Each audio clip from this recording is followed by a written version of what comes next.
justement terre de vigne. Eh bien, c'est comme ça qu'on pourrait appeler un peu notre feuilleton de Châteauneuf de la semaine, que l'on retrouvera tous les jours. Avec le second épisode, Nathalie, on va s'intéresser aux chambres d'hôtes et une famille d'exception aussi. On peut aller dormir dans les vignes. On dort au cœur des vignes. C'est Au vrai cœur des qu'ici, vignes. c'est une terre de vignes, c'est aussi une terre de gîtes. Il y a énormément de gîtes qui vous proposent de venir faire une petite halte au milieu des vignes. Mais celui-ci, il est particulier. Il est à Camaret-sur-Aigle. Et là, c'est Hélène et Jacques qui ont décidé d'ouvrir une chambre d'hôte, un gîte. Mais Jacques, il a travaillé dans les métiers de bouche et il bichonne ses invités, ses hôtes comme jamais. Ils font du coup presque partie de la famille. Et Hélène et Jacques, ils se sont comme ça constitués un réseau d'amis à travers le monde. Donc si vous êtes un petit peu anxieux à l'idée de dormir dans un gîte, vous regardez ce reportage et vous allez tout de suite changer d'avis. Adossé aux dentelles de Montmirail, un couple vit au milieu des vignes.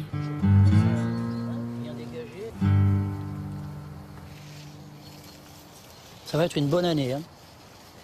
Ouais. Contrairement aux apparences, Jacques et Hélène ne sont pas vignerons.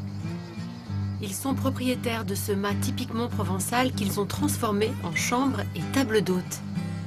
La bâtisse se trouve sur le territoire de Camaret-sur-Aigle, une région viticole très fréquentée par les touristes étrangers. You speak English, I think, huh? I speak more English than French. Yes. Aujourd'hui, Jacques et Hélène accueillent une famille allemande. Il est 8 h du matin et le couple est déjà au fourneau pour préparer le petit déjeuner. Figue. Ici, pas de surgelé. Ancien cuisinier pour des grands restaurants, Jacques met un point d'honneur à tout préparer lui-même. Je fais une brioche, une crème pâtissière.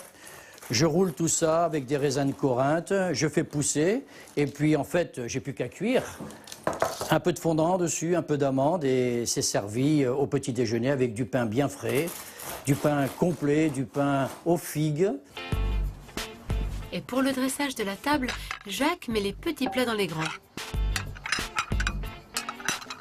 Toujours de la belle vaisselle. Toujours pour faire plaisir à nos hôtes, en fait, hein. Pour ses convives, Jacques est aux petits soins. Est-ce que le petit déjeuner est suffisant?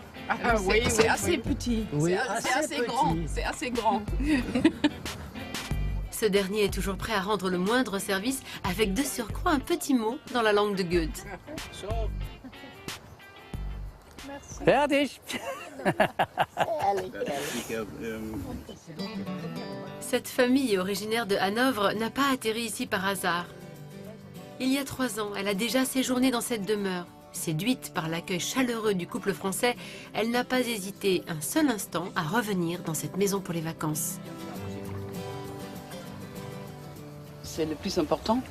Qu'on a un hôte qui est si aimable, si personnel, qui s'occupe de tous. Je pense que c'est plus que 50%. C'est la maison, c'est la région, mais c'est aussi les gens qui sont là. Jacques et Hélène adorent le contact. Ils sont tellement sympathiques qu'ils ont des amis dans le monde entier. En fait, on a des amis canadiens, on a des amis australiens. Je dis bien amis parce qu'ils sont venus 2 ou 3 fois. Et puis, comme on échange pas mal de mails et d'informations sur Internet, c'est devenu en quelque sorte un courant d'amitié planétaire, quoi. Si la terre entière se lie d'amitié avec ses hôtes, c'est que cette maison n'est pas comme les autres.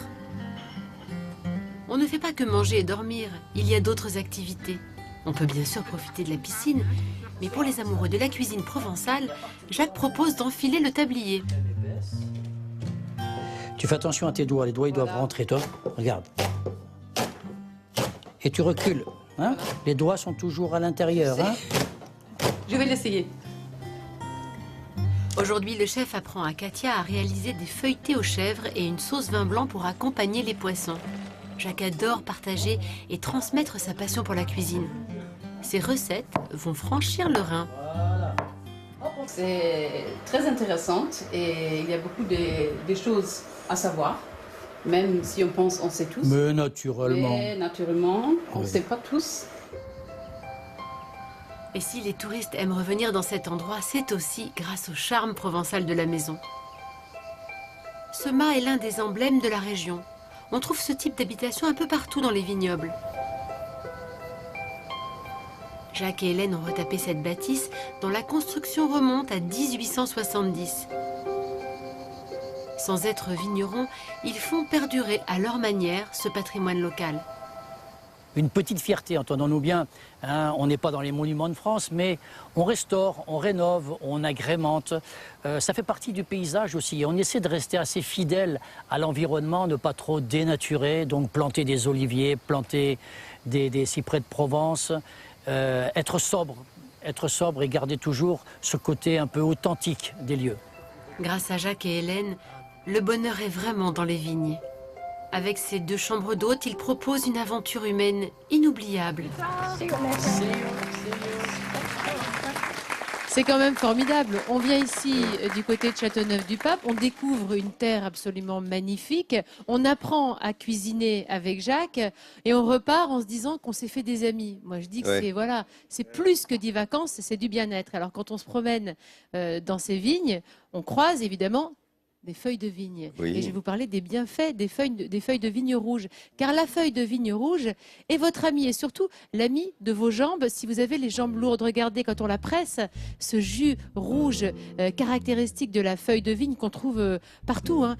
Ici, il est extrêmement bon pour vos jambes, pour traiter la coupe rose, pour les hémorroïdes, pour les gens qui ont des problèmes vraiment de circulation. Il y a une vitamine P qui augmente la résistance des capillaires et qui diminue leur perméabilité et ça évite ainsi l'éclatement de la peau. Oui, c'est ça la coupe quand on a la coupe rose, quand ça fait des petits et c'est une recette de grand-mère d'ailleurs. C'est une recette de grand-mère, les ça. dames Vous qui avez avaient bien raison. l'habitude d'aller travailler dans les À la champs vigne. notamment, voilà, elles faisaient des crèmes pour traiter la coupe rose. Donc je vous propose, non, Ah bah tiens, non, mais il en a bien ça, besoin. Regarde Jean-Sébastien, Jean-Seb. il Voilà. recommence, ça y est, il est content. Voilà. Non, ça c'est pas pour traiter. Le cobaye est de retour. Nathalie, t'as même Ça, je sais t'as même pourquoi. besoin de Dis donc, demander. retire Je sais tes valises. pourquoi.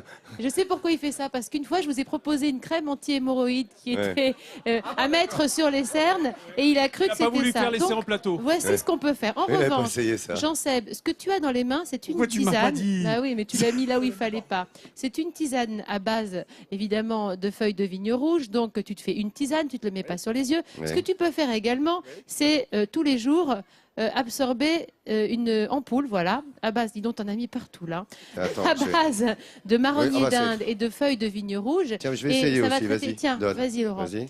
Ça va traiter Je vais les faire un jambes rouges. petit- C'est voilà. un formidable vénotonique en quelque sorte, mais un vénotonique naturel. Voilà, donc tu absorbes ça, c'est bien.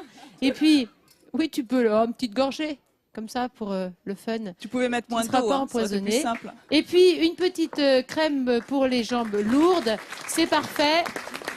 Un dernier coup d'œil sur toutes les feuilles de vigne rouge qu'on trouve ici avec les 13 cépages qu'il y a évidemment dans cette région, appellation Châteauneuf-du-Pape. Merci toutes ces précisions. Et moi, je vais vous dire une chose. Augusta, elle a dû se soigner aux feuilles de vigne rouge ici à Châteauneuf-du-Pape.